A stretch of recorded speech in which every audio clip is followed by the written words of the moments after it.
सत्संग से सोधी आवे, नहीं जीव 84 में जावे। सत्संग से सोधी आवे, नहीं जीव 84 में जावे। अब मेटो द्वेष और राग, हो राग या उम्र बतेरी जाली। अब मेटो द्वेष और राग, हो राग या उम्र बतेरी जाली। तो पुण्यात्मा जो प्रसंग चल रहा है कि जैसे हैंडपंप लगाया, बोकी पहुंच गई, पाइप भी नीचे चलेगी, बोकी का काम हो गया पूरा। अब पाइप जो है उसके ऊपर एक हैंडपंप लगाना पड़ेगा। अब वो हैंडपंप को भी फिर उसकी पूजा है, उसका सिमरण करना है। वो सारनाम है, ये सतनाम है 2 अक्षर का, एक ओम और तत्, और सत जो है ये सांकेतिक है, ये सारनाम है।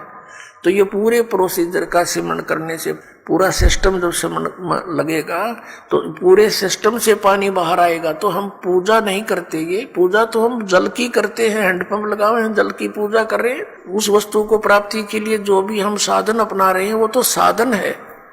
तो ऐसे ये साधना है उस परम अक्षर ब्रह्म के पाने की।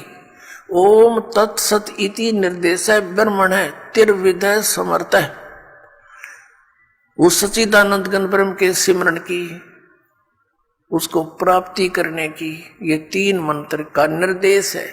तो अब गीता जी अध्याय नंबर 8 के श्लोक नंबर 7-5 के अंदर तो वो अपने विषय में कहता है मेरी भक्ति कर मुझे प्राप्त होगा, लेकिन जन्म मृत्यु तेरी भी रहेगी मेरी भी रहेगी।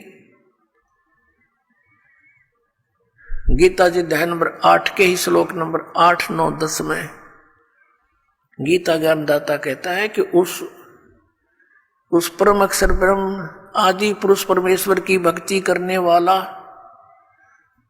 उसी को प्राप्त होता है। उसके लिए इसने ऑप्शन छोड़ दिया कि मुझे मालूम नहीं, तत्वदर्शी संतों को पूछो। अब प्रसंग चल रहा है कि 7वें अध्याय के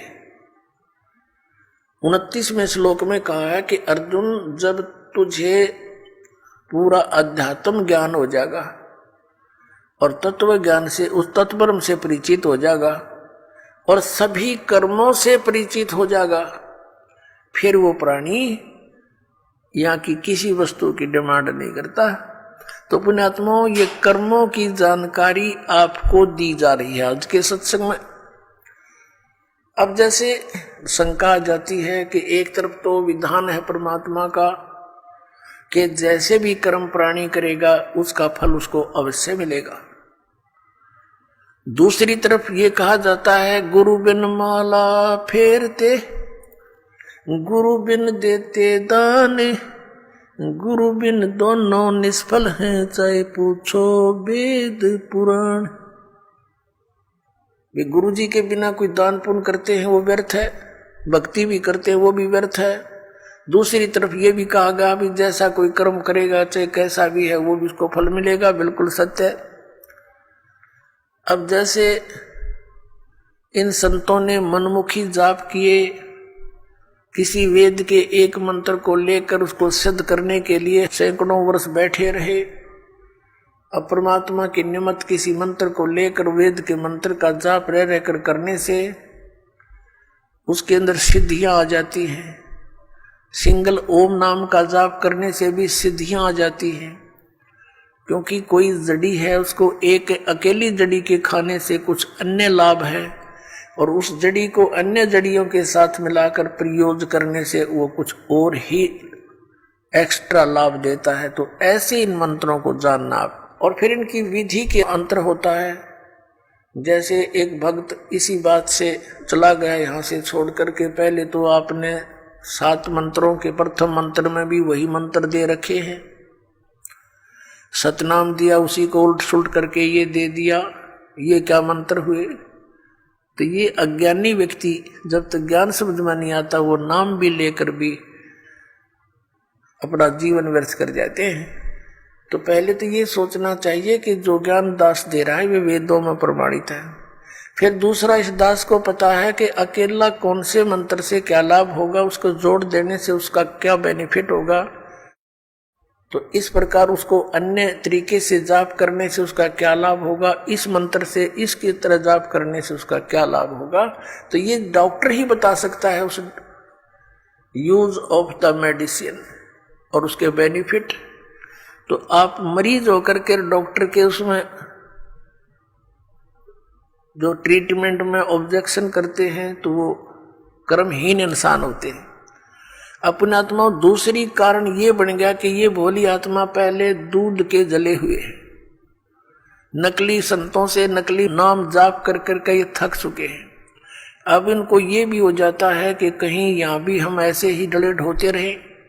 तो उसके लिए प्रार्थना करता है दास बार बार के उपदेश लेने से पहले आप जी पूर्ण रूप से अपनी शंकाओं का निवारण करवाएं और फिर दीक्षा लो। 10 दिन पीछे ले लो, महीना पीछे ले लो, इतने दिन बीत गए और 10 दिन सही, 1 महीने 2 महीने पीछे ले लो।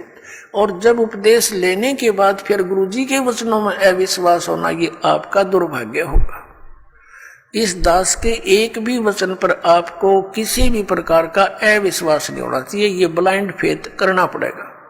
और आप जी ने ब्लाइंड फेथ किया क्योंकि उन नकलियों के पास किया, उन्होंने आपकी भावना का, आपकी श्रद्धा का, आपके डिवोशन का दुरुपयोग किया। उनको ज्ञान था नहीं। आप जी पूरे मानव समाज ने ये सोचा गुरु जी जो कहते हैं वो सही होता है। अब वहां दूध के जड़े हुए, अब यहां छाछ को भी फूंक मारने लग गए तुम।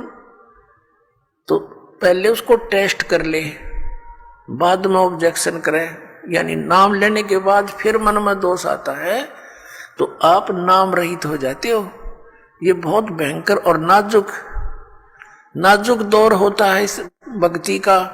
और काल ये चाहता है, उसने इसीलिए तो सारा जुगाड़ जोड़ रखा, नकली नरेश संत बना दिए